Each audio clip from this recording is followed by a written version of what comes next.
Bom, enfim, meus queridos, eu só sei que agora eu quero voltar a falar do maior escândalo da atual gestão do PT, que querem empurrar para o Bolsonaro, mas a gente já falou disso ontem. Bolsonaro, os seus técnicos fizeram uma medida provisória que virou lei, porque começou-se a detectar baixarias, né? Desvios de dinheiro de aposentados.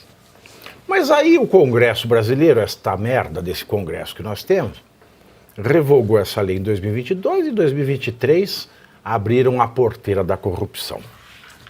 Agora tem um detalhe tão pequeno, mas coisa muito grande, que ninguém está se apercebendo. Porque não é só um escândalo que deveria ter jogado na lata do lixo o ministro da Previdência Social, Carlos Lupe. Lupe, no latim, é o plural de lobo, né? Lupo. Lupe, lobos. Não só o ministro Wellington Dias, mas também, se a gente for parar para pensar friamente, o atual ministro do STF, Flávio Dino, que era ministro da Justiça, e é claro o antigo ministro da Justiça, o ministro do STF, que agora é ministro da Justiça, Ricardo, que está levando o uísque. Por quê? Porque a Senacom, que é a Secretaria Nacional do Consumidor, também fez estas vítimas desse golpe de bobos. Preste atenção nisso aqui. Você que está cheio de verve para comentar no chat, segura um pouquinho este tesão, tá? Segura um pouquinho esta ejaculação precoce e presta atenção nisso aqui. As reclamações sobre os descontos ilegais no contra-cheque dos aposentados e pensionistas subiram quase 500% no registro da Secretaria Nacional do Consumidor, a Senacom, justamente entre os anos de 2023 e 2024, na gestão do advogado petista Vadi Damus. Vadi Damus. Então, meus queridos, quando vocês ouvem o termo vadiagem, vocês podem entender como uma ação típica do Vadi Damus. A Senacom e o Vadi Damus é o secretário nacional do consumidor, na Senacom, é subordinada ao Ministério da Justiça e Segurança Pública, da mesma maneira que a Polícia Federal, que agora investiga esse caso. Questionado pela rádio CBN, o Vadi Damus, ele falou o seguinte, aspas, ele falou que ele vinha mobilizando, tá? Essa é a frase dele, eu vinha mobilizando sobre o tema e que ele até decidiu firmar um acordo com o INSS. O fato é que Vadi Damus não fez nada diante do caso e o acordo com o INSS, o único que existia, foi firmado em 2019 pela Senacom do Luciano Tim na gestão do Sérgio Moro Bolsonaro presidente. Não existe no site da Senacom o anúncio de qualquer medida de proteção aos aposentados durante o governo Lula, na gestão do Vadi Damus. Portanto, senhoras e senhores, é muito suspeito, para dizer o mínimo, que um sujeito tão vadio como o Vadi, tão ineficiente, esteja prestes a ser promovido. Segundo a Folha de São Paulo, um auxiliar de Lula afirma que o presidente tem reforçado como prioridade a sabatina do Vadi Damus, secretário nacional do consumidor, para o cargo de presidente da ANS, Agência Nacional de Saúde Suplementar. Se for aprovado, Vadi Damus deve deixar a secretaria do Consumidor vinculada ao Ministério da Justiça, que ele assumiu no começo do governo, com Flávio Dino, e foi mantido no Lewandowski, certo? A saída do Flávio Dino e a chegada do Lewandowski não mudou nada a situação dele, tá? E se ele for aprovado, na sabatina, portanto, a ANS vai ser presidida por um político pró-aborto. Vale lembrar que o Vadir Damus é pró-aborto.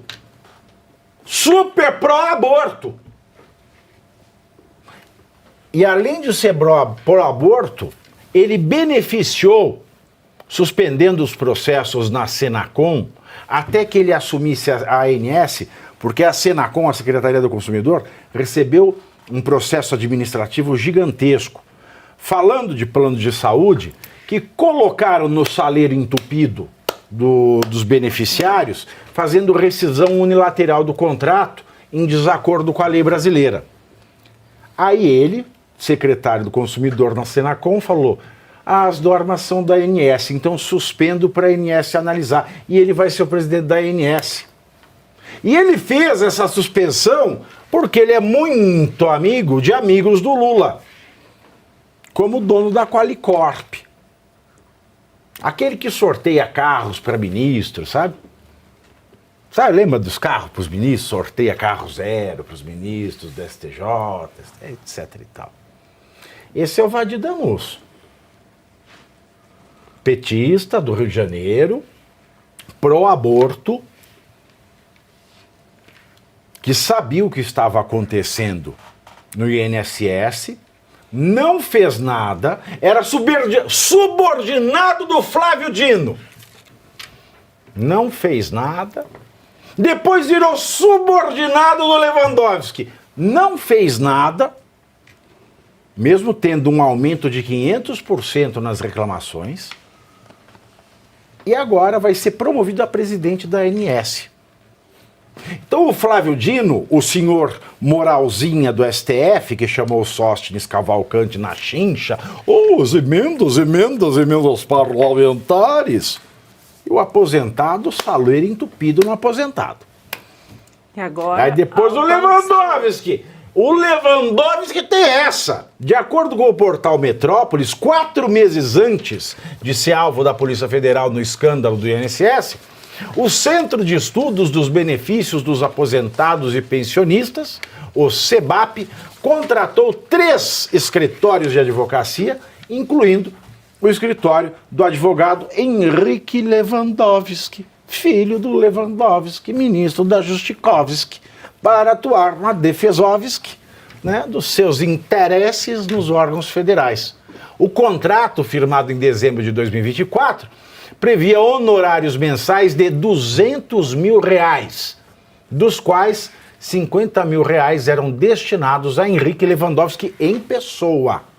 Segundo o documento, os escritórios deveriam atuar junto ao INSS, CGU, TCU, Polícia Federal e a Senacom, que é uma secretaria comandada pelo pai do advogado, que é o Henrique Ricardo Lewandowski.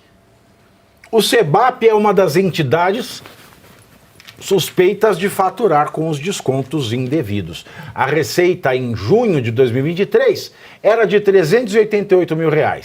Em menos de um ano, o faturamento da CEBAP chegou a 9,9 milhões de reais. Marina, você que gosta desse tema. A gente até cansa do Brasil, né? Entendi. Depois de ter aprontado tudo com os velhinhos, agora vai ser com quem tem plano de saúde, pelo visto. Exato. Elas continuam, né? Continuam sem se cansar. É muito preocupante. Tem uma coisa aqui que... O que ele foi fazer, né? Por que esses escritórios foram contratados? Porque simplesmente esse desconto automático havia sido suspenso. Então, essa empresa aqui, o SEBAP, contratou esses escritórios todos para voltar a ter os descontos irregulares. E, pelo visto, quando a gente olha aqui que a receita passou de 388 para 9,9 milhões, foi super bem sucedido. Aliás, é isso que aconteceu quando a gente olha o panorama geral dessas entidades, né? Todos esses ganhos explodiram em 2023 e 2024. Uma das empresas sozinhas investigada, dizem que foi responsável por 2 bilhões, gente. 2 dos 6 de todos os desvios foram dessa empresa. E aí, pasme, ela frequentou 13 vezes aquele número que a gente sabe. Bom, 13 vezes a esplanada dos ministérios para encontrar diretamente com o Lupe, para encontrar diretamente com o Wellington Dias. Então, e essa foi a empresa que mais faturou, né? Essa entidade que mais faturou nessa história toda. Então, a gente olha para tudo quanto é lado e tem edital de todo mundo. O que o Pavinato trouxe aqui, essa história, é realmente escandalosa. É óbvio, primeira coisa, por que o Lupe ainda está lá? Como é que o Lupe ainda está lá? E ainda dá aquela declaração infeliz, dizendo que o tempo do governo não é o mesmo de uma empresa privada. Ora.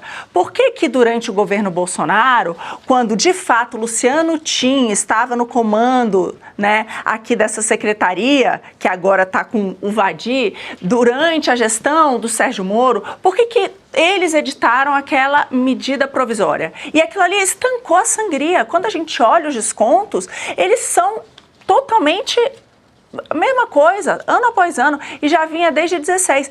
A grande explosão acontece depois que derrubaram essa medida do Bolsonaro em 22.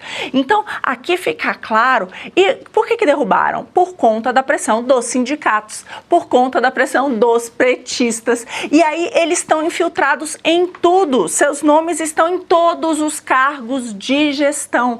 Agora, infelizmente, eu me pergunto aqui, será que isso vai dar alguma coisa? Alguém ainda acredita que justiça possa ser feita? Alguém aqui acredita que realmente, e deveria ser mesmo, Lupe deveria ser condenado, Lewandowski por tudo isso que está acontecendo aqui, o Vadi, vocês acham mesmo que alguém aqui tem a chance de ser condenado? Pelo que tudo está parecendo, um dos aqui responsáveis por esse absurdo vai cair para cima.